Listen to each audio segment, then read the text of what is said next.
Determine the end behavior of the following polynomials.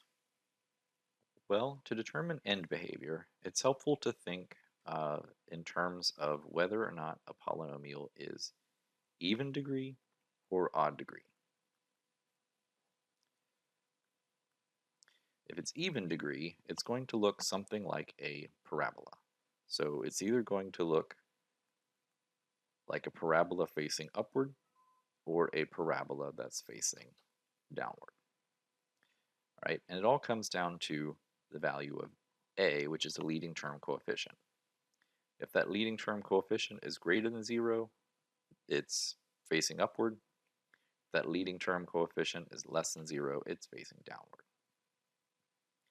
Now, if you think in terms of odd degree polynomials, you want to consider the x cubed, which would look like this. And that's what would happen if the leading term coefficient is greater than 0, but if it's less than 0, it would look like this. So we just really need to determine the degree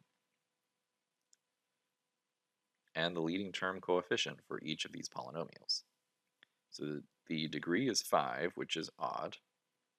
And the leading term coefficient is 5, which is greater than 0. So odd, leading term coefficients greater than 0, the end behavior of this graph would look like this. It starts in the negative direction and ends in the positive direction. For part B, the degree, which is the highest exponent, of course, is 3. And then the leading term coefficient here is -4, which is less than 0. So we have an odd degree polynomial where the leading term coefficient is less than 0. So its end behavior would look like this. Starts in the positive and ends in the negative direction. Next, we have a polynomial whose degree is 6, which is an even value. And the leading term coefficient there is +9. So if it's positive and even, it's going to look like an upward facing parabola.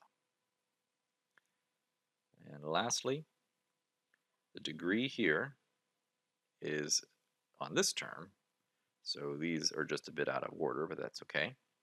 The degree is 10, which is even, and then the leading term coefficient is the coefficient on that term, which is -5 in this case, so that's less than 0.